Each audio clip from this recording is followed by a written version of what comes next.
And here we are. Guess what? Guess what today is? Tell the Truth Tuesday. I don't know. We're just bringing great stuff today. Anyways, good morning. This is Victorious Voices. Thank you so much. Something's happening because I can tell by Rachel. She's spiraling right now.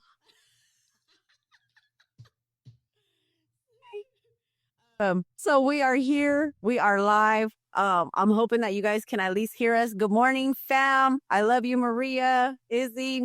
Good morning. Good morning, Tanya. Good morning, Angelique. We love you. Hey, Chachi. Good morning, you guys. So we are here. It's a shout out to Mr. Kendrick Dial for providing us with a sick intro beat. Like I said, he's the front man from Lyrical Groove.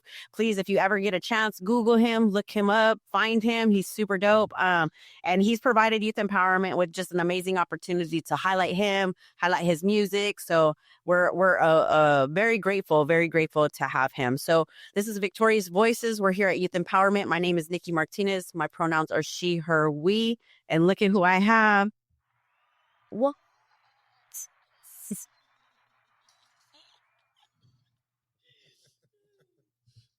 Good morning. Good morning. How's it going, Niki? It's going good. You want to introduce yourself?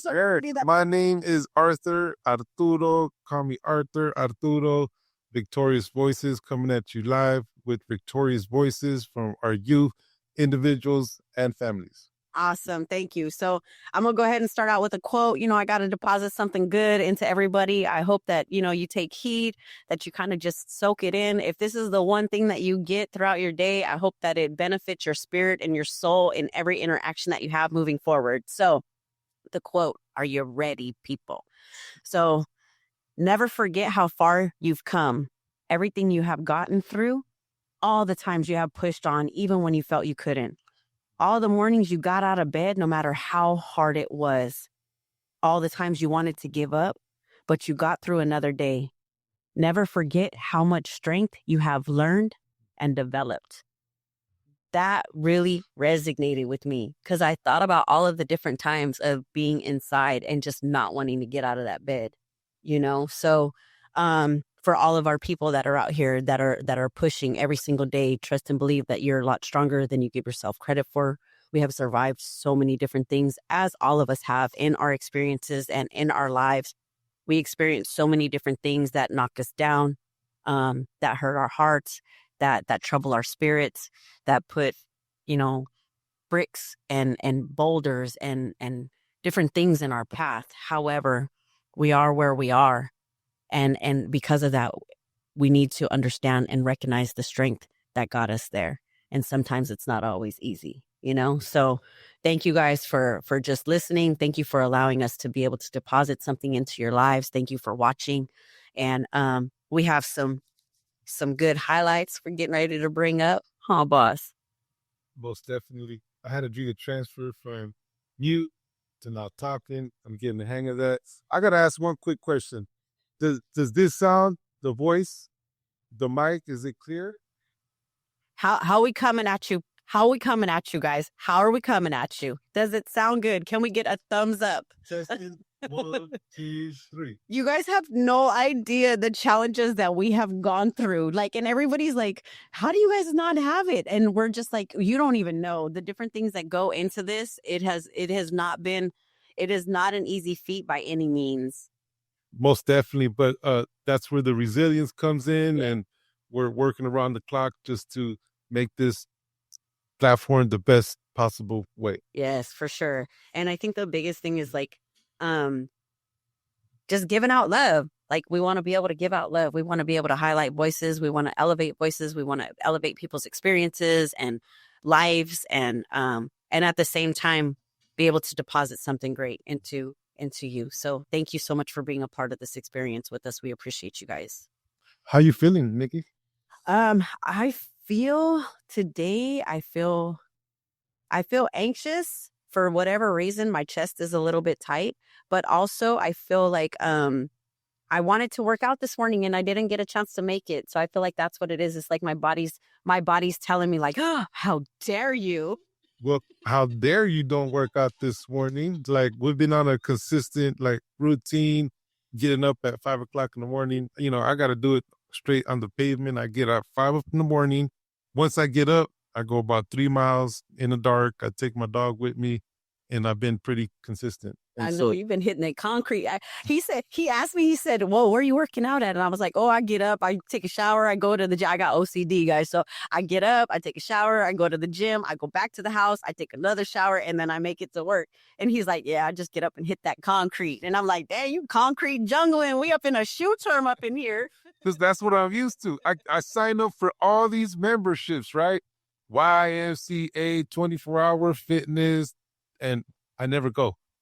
So my best platform is the concrete, Yeah. the street. I run, I walk, exercise. So that's what works for me. And you take Bea with you. And now Bea's all conditioned. Like, how dare you not? You don't even have a choice no more. No, so she gets up at 5 o'clock in the morning. Bea's my pit. She's like got her tag where, she's running around. She's conditioned. Yeah, she's already conditioned. Yeah. She's already ready for it. And that's we want to build ourselves to condition ourselves to have that discipline and routine and what direction we're headed, where's our goals at, Yep. and how we're going to get there together. Mm-hmm. It's crazy because I was listening to something this morning, and it's like, you are whatever it is that you tell your mind, right? Whatever it is that you tell yourself, you're going to go wherever it is that you tell yourself, period. If you're like, I'm not going to make it, I'm going to have a crappy day, then what's to be expected? That's the kind of day you're going to have, But if you tell yourself different things and you make it happen for yourself, you put energy into that. And when we put energy into that, I started thinking about that too this morning, because, I'm trying to buy this house right now, right? And I felt convicted this morning because I have a tendency of saying like, God, I need to get this house. I need to get this house. I need to get this house. Instead of being so grateful for me even having a roof over my head, having a space to lay my head and remembering that no matter what, like, I'm good, and just telling myself that, and I think that's where the anxiety comes in at too. Today I'm waiting to hear on two different things. And of course I want my own space. I'm starting to feel like I'm in a cell, and really in all actuality, but at the same time, you know what? I'm in a free world cell. So let me just shut up and be grateful. And we're going to speak life into it. Niki's going to get her home. I'm going to get my home. Yeah, she's going to get her home. I'm going to speak in life to it. That next condo or house that she wants, that's what she's going to get. So I'm excited. I'm excited about tomorrow. Me too. Yes. Our Hispanic Heritage Month. Yes. We're going to have a lot of great presenters that are going to be present. Yep. And so really, really, really excited about that. Before we get to that, I wanted to, just have a discussion. What does your heritage mean to you? You know what? When we started talking about this and we started bringing it up, I unfortunately I traveled back and forth so much to where I never had an opportunity to really get my feet the way that I wanted to involved in my heritage. I went back and forth with my dad, who is Hispanic, has a Hispanic background. My grandparents have Hispanic background. And, when I even start asking my dad about it, it's like, unfortunately, he's not educated enough to give me what it is that my history looks like. And so I was talking to somebody about it this weekend, actually, and I was like, okay, so I need to do like ancestry.com and figure out more of that, and get more.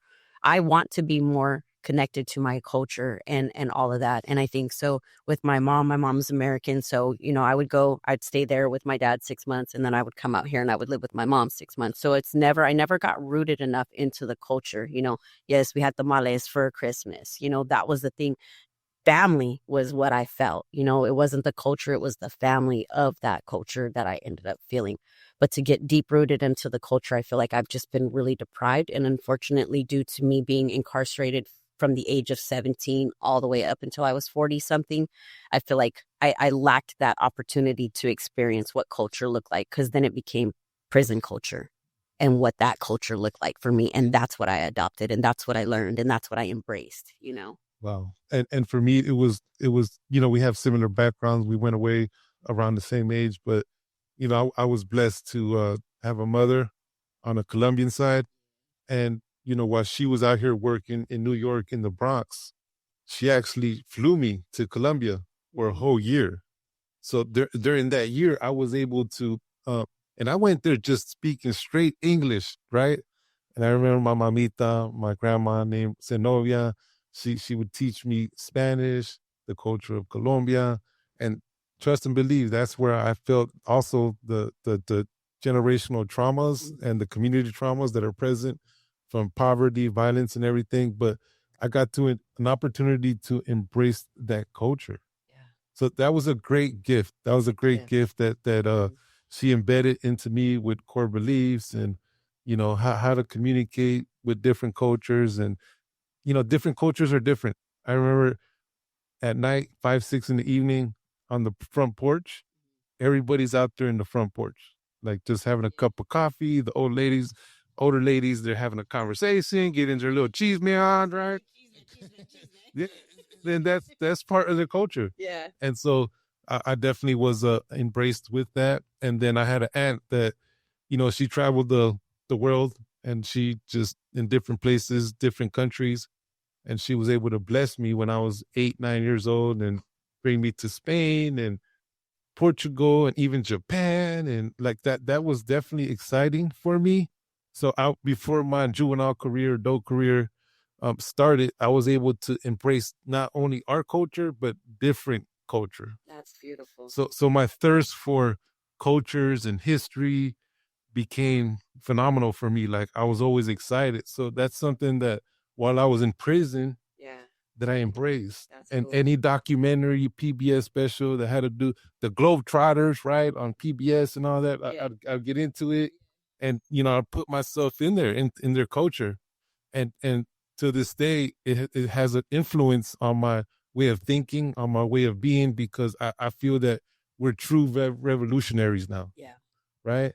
And from cultures, from indigenous, the 23andMe, I was able to identify that 49% I have indigenous blood in me, right? And so that's what pushes me forward to learn and to grow and embrace different cultures, diverse cultures, and also organizational culture. Yeah. Right? We've been talking about that lately on our organizational culture. It want it to be a place of family, love, pushing forward. So um, excited.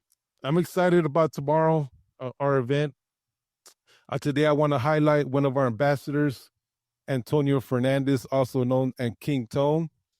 Rachel, she's going to put his podcast in the comments right now so you get an idea of who he is. It's called A Serious Tone. He was born in Brooklyn, New York, uh, former leader of Latin Kings. He's explosive, comes with great inspirational knowledge. So he's going to be our inspirational speaker on our event tomorrow. We've collaborated. He's came to San Diego. I went to New York. I went to Washington, D.C., built relationships. And he's part of the Credible Messenger movement, one of the leaders, one of the ambassadors that you're truly going to be excited about listening to. So I recommend that everybody's there. And also, I want to highlight all the speakers going to speak tomorrow, but one in particular, too, is Salvador Robles. He's one of our participants. He got a clothing business called 4-4. He's slanging shirts, clothes, logos, and I seen the little ice cream truck. Oh, you did? Yeah. No, I didn't get to see. Yeah. Yes, SpongeBob. The little carts that you push. Yeah, he's out here right here in City Heights pushing them carts. I told him, hey, bring it to the office, right? Yeah. We'll get youth empowerment, ECS, all the businesses that are here to buy some ice cream. So we want to highlight our Latin roots and just elevate and inspire others to start their own business and build a movement in their own community. Yeah, one thing I want to highlight too is I think it's gonna be an amazing virtual event. So also too, if you all could please just share that with everybody. This is gonna be our first virtual event that we're gonna be hosting, right? And the point of it is to bring community members so that they can elevate their voices and also speak on how proud it is that they are to be Hispanic and what the struggle has looked like for them, right? So one thing I want to talk about, I just kind of want to highlight in it and of itself. So Hispanic and Latinos make up 18% of the U.S. population. Every 30 seconds, every 30 seconds. I feel like we should sit here for 30 seconds so you can guys see how fast this goes. But every 30 seconds, a Latino turns 18 years old. So with the population that we work with, in the communities that we live, in the community that Arthur and I know, right? Sitting inside of the prison industry complex, watching these 16, 17, 18-year-olds get tried as adults, right? That's the conversation that's in our homes out here in this type of community, right? But I think what we need to start doing is we need to start changing the narrative. We need to start having a different conversation. We need to start depositing different things into our youth that are 16, 17, 18 years old in them streets. So if every 30 seconds a Latino turns 18 years old, you know what that gives them? That gives them the right to vote. That's what it gives them. So instead of saying, oh, you're going to be 18, they're going to end up trying you as an adult. I think the conversation should be, you're getting ready to be 18, and guess what? You're going to have the right to vote.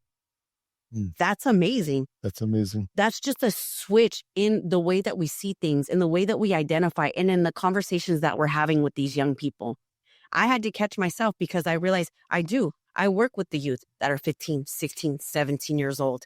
I have to be very mindful of what it is that I say because I am depositing into their soul. And I don't want to go back and reiterate the wrong and the harms that they caused, right?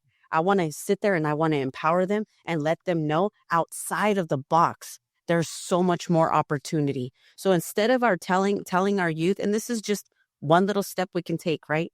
Instead of telling our youth, there's you turn 18, you're going to the big house. You turn 18, you're going to county jail. You turn 18, they're changing them charges. You're going to get tried as an adult. How powerful would it be, even in the midst of their lifestyle? You turn 18 and you can vote. And unfortunately, a lot of them feel like it doesn't matter. But little do they know that they have the power to change the world when it comes to that, especially here in California. And the reality is that we need more Latinos, Latinas in positions of leadership. We need to learn how to organize and connect. When you're talking about Hispanic, you're talking about Latinos, you're talking about Central America, Mexico, South America, Puerto Rico, Cuba, right? Like you're talking about all these different countries. And so with different cultures and different backgrounds. So in the United States, we need to be able to organize and bring our voices together to elevate and come together for change and be at the table, right? Because like my mama always said, if you're not at the table, you're at the menu. And we definitely want to be at the table. So tomorrow's a day to rejoice, be proud of your culture. And I encourage everybody to participate and just invite a friend, right? One friend, and tell that one friend to invite another. And so we're looking forward to that. Talking about youth, Niki was talking about, 13, 14, 24, right? All these young kids, boys, girls, young adults. We're in a process of the Transforming Trauma campaign, and we're developed the work plan for the next 2 years. We're going to identify 10 youth leaders. And when I mean youth leaders, they're going to go through extensive training. We're going to match them with the mentor, which is going to be Niki and I. And we're also going to be able to do process groups with our Seeking Safety of curriculum that deals with substance abuse, trauma, post-traumatic stress disorder. So they're going to definitely be connected. But we want to build them and be there for them and build relationships with them, because we're looking into bringing our training. We're in the process to deliver all our workbooks. And so we want to empower these young women, these young men into positions of leadership. We're going to have them come dressed professionally, suit and tie. We're going to be traveling, taking them places that they've never been before. And they're going to be our co-trainers, trainers. And how sweet would that be to do trainings for systems of care, organizations, but to bring the voice of the youth present on how it is that they need to be treated. Effective communication, individualized support of staff, right? That's going to be powerful. So we're looking into identifying 10. We already have 10. Yeah. We're way ahead of this work plan that we're going to do with Elevate Youth and the Sierra Health Foundation. So what does that look like? What does that feel like in a training, in building these young men, these young women? And so their narrative is going to be powerful. Mhm. Because you have all these trainings and professionals and titles, but you need the voice of the youth. They're present. If we're talking about them, Yeah. right, on how it is that we're going to connect with them, Yeah. we need them present, right? So how does that feel like to you, Nikki? What's that process look like to you? The amazing thing I think is that the 10 youth already that we have are the young adults, right? The transitioning adults that we have and that we've had the opportunity and privilege to work with already has been able to be amazing because we've been able to deposit certain things into their life, into their character, having those complicated and challenging conversations, maybe that their parents aren't having with them, maybe that their homies aren't having with them. It's like we're the ones that are the ones. The crazy thing is I want you guys to understand it, trying to have relationships when it comes to holding accountability and acceptance and what that looks like coming together. What does accountability and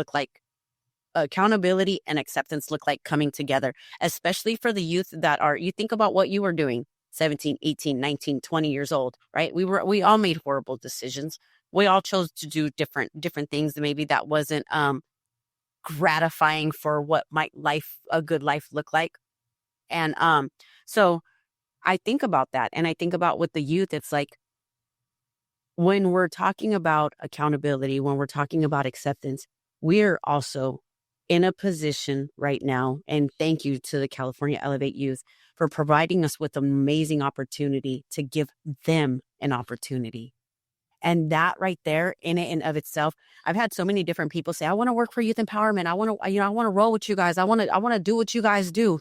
And it's like, it would be amazing if we were to be able to have those positions to bring those people on and pay them to do it, right? A livable wage and give them what it is that they deserve just by being able to free themselves and have a conversation about themselves. Like you said, it starts out with the training and them having an opportunity to have their narrative, right? Then we educate them on top of that and provide them an opportunity to stand as a leader to give to so many different people. That's purpose, people. That's what we're talking about. And it feels like, I always tell people, I was released from prison for a reason. And it wasn't so that I could be working in some warehouse. It wasn't so that I could be on some shipyard. It was so that I could make a real living amends for the harm that I caused and feel like my life is purposeful. That's why I got out here. And to be able to give that to another youth and let them feel like they're living out their purpose it's a priceless gift. You can't get no better than that. And our hope is that these youth they pass us. Yeah. Right? If that's the goal. Yeah, that's the Do you have all praise? Chewy come in the other day. That I love and his name is Jesus Castillos, and you'll be see a clipping of him through Instagram. Yes. And these are just examples of what just Nikki just talked about: the accountability, the transparency, the building the relationship, the process. The kids that we have identified are kids that were founders of youth empowerment, right? And started with the process of 2015, 2016. That was here before me. Yeah. Going in, coming out, going to the courtrooms, coming out, juvenile hall, Yeah. and then going to prison when they turned 13, 18, right? And so, they were just fortunate to just get these 1 year, 2, 3 years, and then come back out. And so these are the youth leaders that we're talking about that have been impacted by the justice system in one form and another, that have experienced system-induced trauma, that have experienced all these different traumas in their lifetime as kids, as young adults. So these are the individuals that we're connecting with, right? The original kids that came out with the trauma-informed code of conduct. Claudia Ruiz, I hope you're listening. Big shout out, because we're gonna get you on board, right? Yep. You're the reason youth empowerment began. Remember that when we went into Wilson Middle School, we showed up to your apartment complex with a piece of paper and a pen. Okay, what's the resources that are needed? We didn't have no resources, but we're gonna figure it out, right? So that's what it looked like when you're identifying and trying to connect with individuals to become trainers, participants. That's the love. That's the kinship and being their presence. So video clip coming from Jesus Studios. When he first started, he's like, I'm a founding father from youth empowerment, right? This kid didn't love to speak. He don't like no pictures, none of that. Now it's all signed off, media consent, and he's all the way live. Yeah, all the way live, all the way active, talking, preaching youth empowerment, talking about I'm the co-founder. I'm the co-founder. I'm like, that's right, get it, Jesus, get it. And so that's what it looks like in our outreach to connect with individuals that have been impacted. Like I'm looking at the roster right there, the 10 that we have identified. I know another one was Julian, right? Like, what's your take on him? He's good. He's motivated. He's pumped. He's, in his 20s. He's young, but he's also hungry to have a purpose. Yeah. And that's what I noticed. It's his desire to not want to recidivate, his desire to want to be in the community, his desire to want to give back. He even showed up when we were working with the youth at Kalina Park, and it's just his level of wanting to be involved of something bigger than himself is what spoke to me. And that's what made him, and his ability to be hungry to learn. He's really, really willing to become better and then to give that back. And I love that. That was the thing that really stood out to me. It was so funny. So when I had went back to the lighthouse, I had enrolled him into our program. And then I went back to the lighthouse and I don't remember. I do that all the time. I've lived with people in prison for years sometimes. And they're like, do you remember me? And I'm like, the same way. I want to so bad, I promise. He got so upset with me because I could not remember his name. Like it was like we went through a breakup or something. He's like, "You're not my case manager. How could you not remember my name?" And I'm like, "I met you once, bro. Like, calm down. I don't owe you money, so I don't need to remember you that well, Yeah.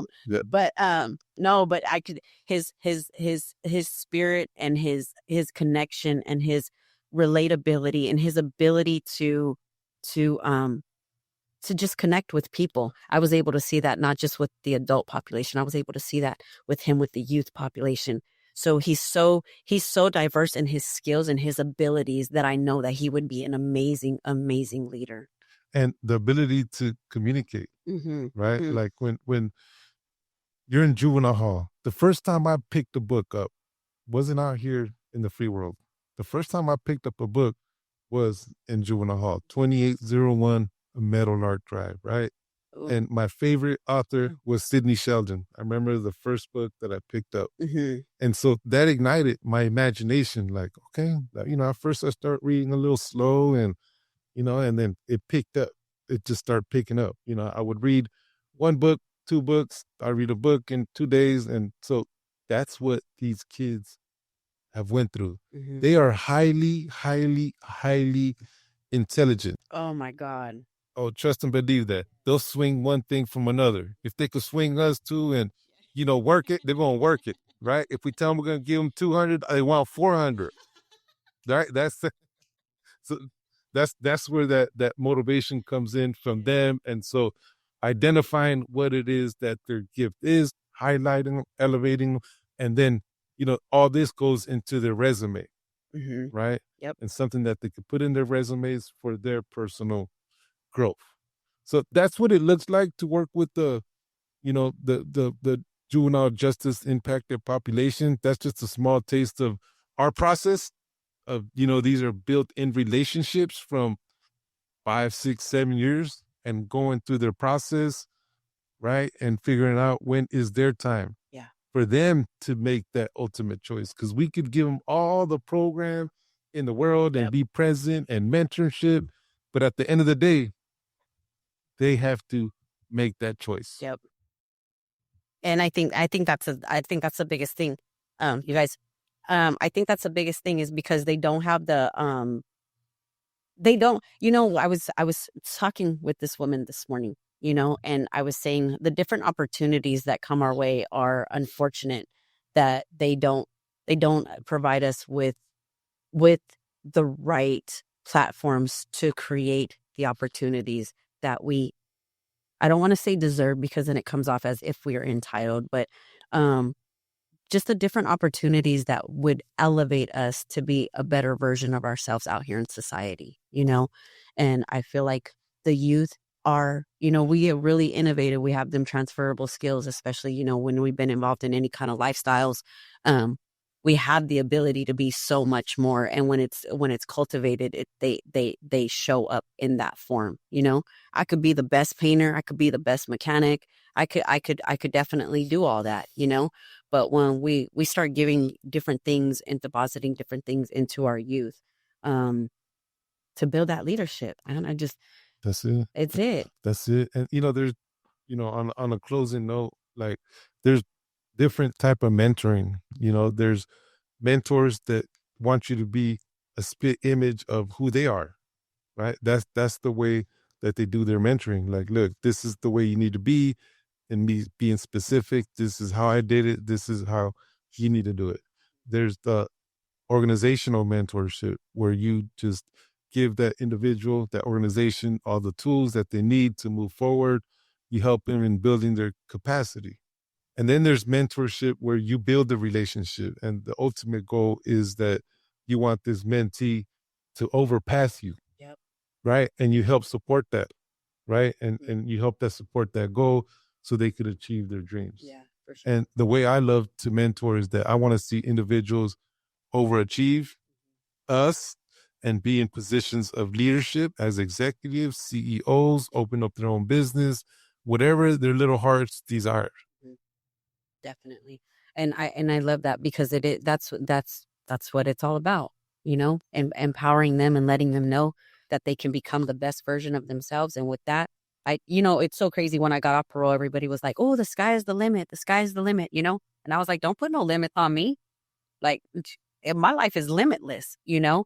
And I think if we can deposit that into our youth and help them understand that it is limitless in a more different direction of what it is that we've experienced due to the traumas that we've had to use as a survival mechanism, as coping mechanisms, as if we can overcome that and overachieve that. And I think that's where we come in and help with the healing of that. And that's why I'm super excited too about the Transforming Trauma campaign and the different things that we're going to be just having these amazing opportunities to deposit, you know, healing into the youth is awesome. So one thing I want to highlight too before we jam out of here is, you know, we've had an opportunity to work with our parents. We had a successful, extremely amazing group on Thursday.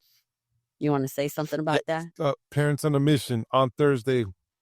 It'll be in your comment right now with the link to Parents on a Mission.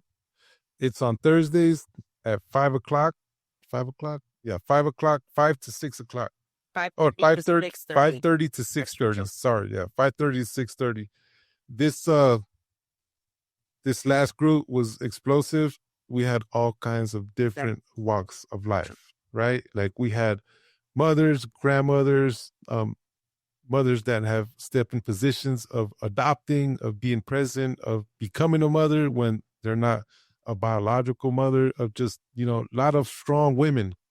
83% of the group was strong ladies, and the other few were strong men figuring this process out. So we have 6 weeks left on the Parents on a Mission. It's an invite to all of you. If you're a parent, if you're not a parent, we'll be touching on personal growth, an opportunity to build yourself, to become a leader so that your kids could see this and model that in the future. Mm-hmm. Awesome. And it was just fresh on my mind and fresh on my heart because I feel like the work that we do with Parents on a Mission, it's awesome. And it also gives us a chance to tap back and look at our own childhood trauma so that we can be better people. So even me, I took Parents on a Mission. I'm not a parent, but I realized that it made me better. So with that, I'm going to send out a closing quote. Before I send out a closing quote, make sure that you follow us. Make sure you guys show up for our webinar tomorrow, our virtual event. Do not forget. It's going to be amazing. Our quote for the day is, you only have what you give.